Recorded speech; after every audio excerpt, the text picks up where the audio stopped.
Welcome to the Daily Gospel of John. Glad you're watching. Taking a brief look at verses 31 through 33 in John 19. Now it was the day of preparation, and the next day was to be a special Sabbath. Because the Jews did not want the bodies left on the crosses during the Sabbath, they asked Pilate to have the legs broken and the bodies taken down. The soldiers therefore came and broke the legs of the first man who had been crucified with Jesus, and then those of the other.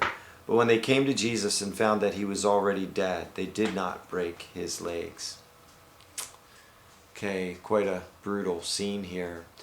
Just a reminder that when John refers to the Jews in these references, he's not referring to all of the Jews, but specifically the mafia-like Jewish Sanhedrin, those rulers who were corrupt and had Jesus crucified out of envy and jealousy.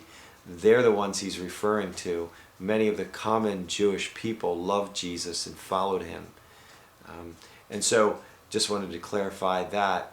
But what's going on here is that the Jews had just, they're having their Passover Seder, and the following Sabbath was a special Sabbath in some way.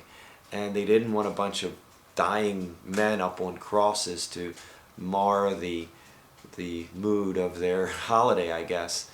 And so they went to Pilate and said, have the legs of these men broken and take them down, get them out of here.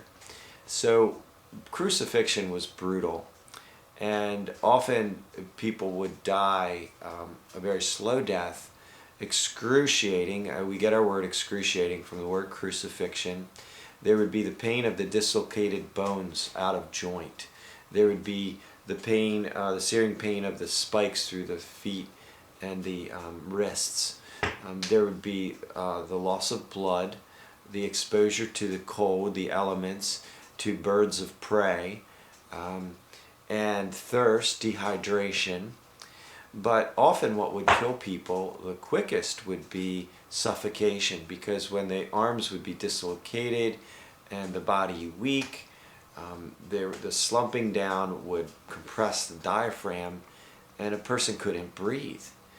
And so in their great creative kindness, the Romans, in order to prolong the process of this agony, crucified people with a little block of wood under their feet, which would enable them to push up and get another breath of air to keep themselves alive longer, because you can't force yourself to suffocate. And so they couldn't pull themselves up with their arms, so they could push themselves up with their feet, get another breath, and continue to live, and slump back down on the pain of the bones and the spikes, and yet they'd get another breath.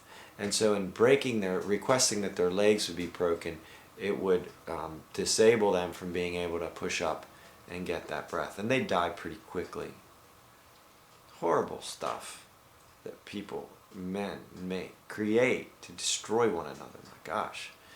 And yet, so Jesus was going through this, but the other prisoners had not been scourged like Jesus had been, within inches of death.